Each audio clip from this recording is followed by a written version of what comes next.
The Internet of Things is quickly changing our lives as smart products proliferate across almost every industry, in every facet of our lives, making simulations like the one you're about to see a valuable tool in the product development process.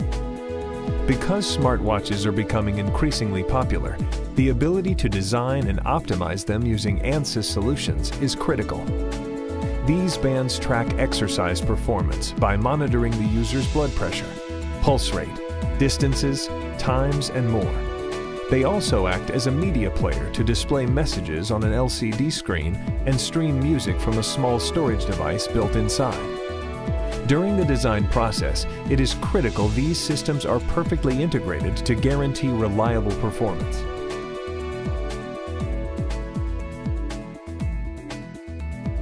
Let's start with the electronics. We want to first design an omnidirectional antenna that can meet electrical and marketing specifications.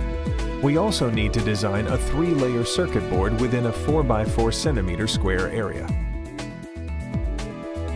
To design the wristband layout, we use Ansys SpaceClaim to draw the geometry.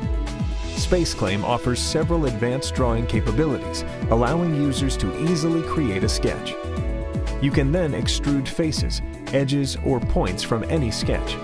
You can also use the wrap feature, which is extremely helpful in the antenna design here. As you can see, with one bottom plate, you can grab the 2 antennas on the mechanical part. Ansys HFSS simulates the antenna and the other critical components. HFSS gives the user an interactive 3D desktop where he can draw, view, or rotate 3D structures with ease. With a quick electromagnetic analysis, as you can see here, you can analyze many things. For instance, the surface continuity on your PCB. You can also view the S parameters, which show you how well the antenna is going to be matched. Finally, you can look at the radiation properties in the near field or the far field regions. This way, you can predict the antenna performance before fabricating the design. We can also make sure that critical interconnects were designed correctly and can handle high-speed signals once placed on the PCB. This can be done by simply using linear circuit analysis within the electronics desktop. You can start by adding an input signal and measuring the receipt signal on the other side of the interconnect. We can increase the speed of this signal and see at what point it starts to fail.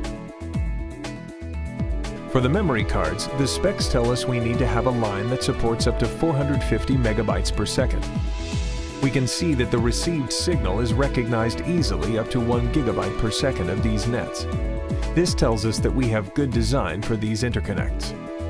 On the other hand, if we look at the USB interconnect, we see that it fails at 2 gigabytes per second.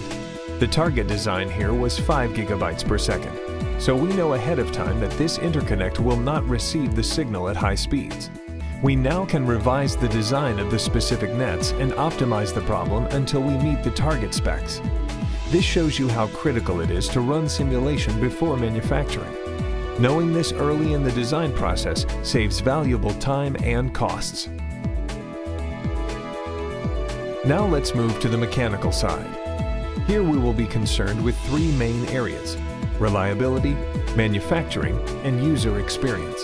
The number 1 failure of wearable products is due to impact or drop devices. Simulation can determine the effect of an impact on a device before prototyping, enabling designers to improve the device's durability and reliability. In this animation, we can see the formation before impact, and we can also see the damage to LCD screens and prevent this with design modification. Wrapping the antenna can introduce stress and can cause failure during manufacturing.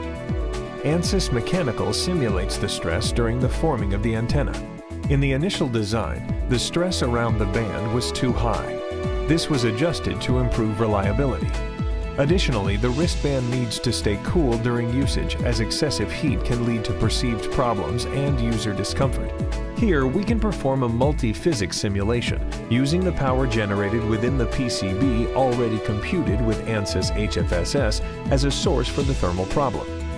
Ansys Workbench can maintain a bidirectional link between electronics and mechanical tools. Finally, What will happen when the device is used in real-life scenarios? Can this be simulated before testing? The answer is yes. In this example, we added a wristband on a human body model. We also added a Bluetooth speaker to act as a receiver. There are two known electromagnetic sources placed close to the wristband. The simulation involves the entire room, with the main goal of testing the performance of the wristband under high noise levels. We can see here the wristband was able to handle noise up to -10 dB. If we use off-the-shelf components for the antenna in this design, the wristband fails at -26 dB level of noise. This tells us that the antenna design in HFSS can handle 16 dB of noise once placed in a realistic environment. The Internet of Things is exploding. So is simulation as the engineering tool to make it all happen.